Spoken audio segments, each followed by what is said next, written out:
Hello everyone, welcome back to my channel. সবাই কেমন আছো? আমি তো বেশ ভালো আছি। এখন বাজে হচ্ছে 2টো। আজকে দুপুর থেকে ব্লগটা স্টার্ট করছি। ছাদে দাঁড়িয়ে আছি তো রোদের জন্য তাকাতেই পাচ্ছি না ক্যামেরার দিকে, এমন অবস্থা। দুদিন বৃষ্টি হওয়ার পর আবার রোদ উঠেছে, এমন যা গরম পড়ছে না, বৈশাখ জ্যৈষ্ঠ মাসেও এত গরম পড়েনি, এখন যা গরম পড়ছে।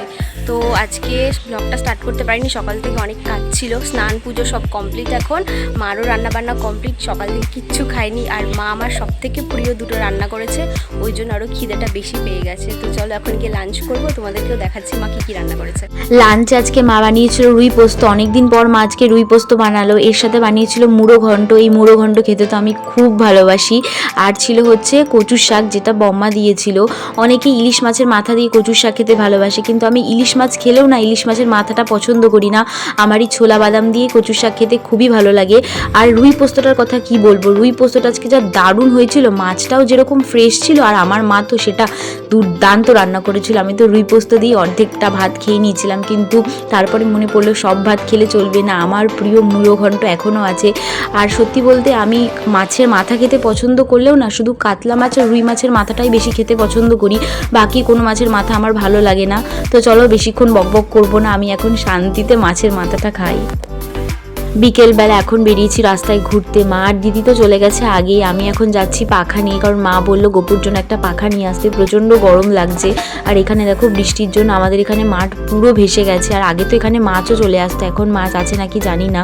এখন তো রাস্তায় সেরকম বেরোনোই হয় না, কিন্তু গোপুর জন্য না মাকে বেরোতেই হয়, কারণ ও বিকেল হলে ঘরে থাকতেই চায় না, এত কান্নাকাটি শুরু করে দেয়। তাই বাচ্চা মানুষ রাস্তায় একটু বের না করলে না ওরও মন খারাপ লাগে। আর ময়ূক গেছে পড়তে, তাই ঐশী আমাদের সাথে এসেছে। তোমাদের আরও একটা জিনিস দেখাই, দেখো আমরা এখানে দাঁড়িয়ে গল্প করছিলাম বলে আমাদের পাড়ার সব মস্তানও এখানে দাঁড়িয়ে আছে, দাঁড়িয়ে দাঁড়িয়ে আমাদের পাহারা দিচ্ছে।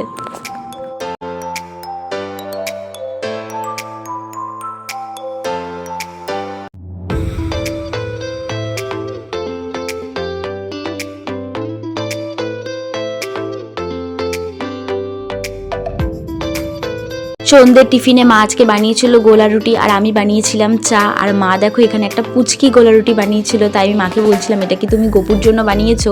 আমাদের বাড়িতে তো সবসময় গোলা রুটি আটা দিয়েই বানানো হয়, কিন্তু আজকে না মা ময়দা দিয়ে বানিয়েছিল, আর চিনি ইউজ করেনি, ইউজ করেছিল আখের গুড়, যার জন্য এই গোলা রুটি খেতে আরও বেশি ভালো লাগছিলো। আর চাটা আজকে আমি বানিয়েছি বলে চাটা একটু বেশি টেস্ট হয়েছে। তো খাওয়া দাওয়া করে দেখি বেসিনে এক গাদা বাসন জমা হয়ে গেছে। শুধু খাওয়া দাওয়া করলেই হবে, একটু কাজ বাজও তো করতে হবে।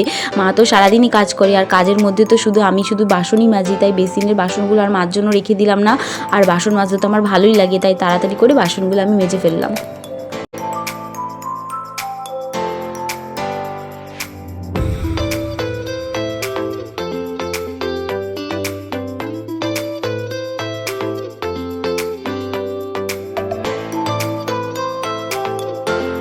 গুড মর্নিং এভরিওয়ান, বাজে এখন সকাল 9টা। আজকে একটু তাড়াতাড়ি উঠে গেছি, আর প্রত্যেকদিন সকালে ফ্রেশ হয়ে এসে আমার প্রধান কাজ হচ্ছে চিয়া সিড খাওয়া। আজকে বাইরে দাঁড়িয়ে দাঁড়িয়ে চিয়া সিড খাচ্ছিলাম, আর পরিবেশটা দেখছিলাম যে একপালা তো বৃষ্টি হয়ে গেছে, আকাশে মেঘও আছে, যখন তখন আবার বৃষ্টি আসতে পারে। আর চিয়া সিড খেতে খেতে আমি সব সময় ভাবি যে আজকে সারাদিন হেলদি খাবার খাবো, কোনো আনহেলদি খাবার খাবো না, কিন্তু যতক্ষণ আমার কাপে চিয়া সিড থাকে ততক্ষণই এই চিন্তাভাবনা থাকে। চিয়া সিড খাওয়াও শেষ হয়ে যায়, আমার চিন্তাভাবনাও চলে যায়।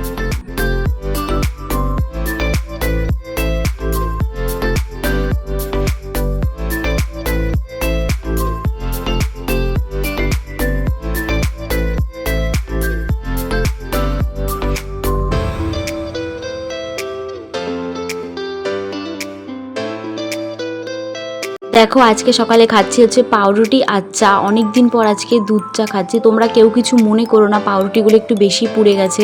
আমি আর দিদি এরকম পোড়া পাউরুটি খেতেই ভালোবাসি। আমার দিদি আবার দুধ চা খায় না, তাই ও বললো খাবে না, তাই এখানে আমি আর আমার মার জন্যই চাটা বানিয়ে নিয়েছি। তো চলো খেয়ে নিই। সকালে তো তোমাদের দেখালাম আকাশে কতটা মেঘ করেছে, আর দেখো দুপুর হতে না হতেই বৃষ্টি শুরু হয়ে গেছে। আর বৃষ্টি হলে না একটু ভাজাভুজি খেতে ইচ্ছা করে, তাই মাকে আজকে বলছিলাম লাঞ্চে বেগুনি খাবো, কিন্তু বাড়িতে বেগুন ছিল না, তাই বলে কি আমি বেগুনি খাবো না, তাই দেখো কুমড়ো দিয়ে কাজ চালিয়ে দিলাম। আমার কিন্তু বেগুনির থেকে কুমড়িটা খেতেই বেশি ভালো লাগে। কুমড়ো দিয়ে তৈরি হয় বলে এর নাম কুমড়ি, আমি জানি না এর নিজস্ব কোনো নাম আছে নাকি, এখানে তো সবাই কুমড়ি বলেই ডাকে।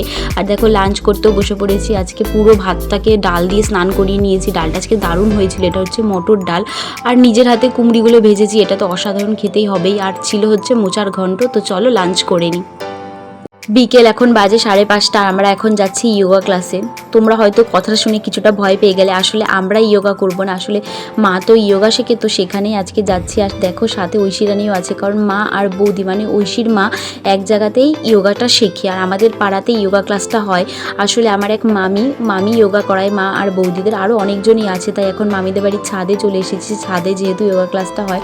আর ছাদ থেকে দেখো গাছপালাগুলো এত দারুণ লাগছে, বৃষ্টির জন্য মনে হয় গাছপালা আরও গুলো সবুজ সবুজ হয়ে গেছে। আর এই যে মামির যোগা ক্লাসের ব্যানার, তোমরা যদি কেউ যোগা শিখতে চাও তো এখানে কন্ট্যাক্ট করতে পারো।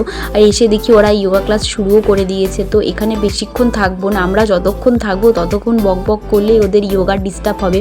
আর তোমাদের দেখাই গোপু কি করছে, ও যে কি মজা পেয়েছে, ছাদে ঘুরে চুপ করে বসে আছে।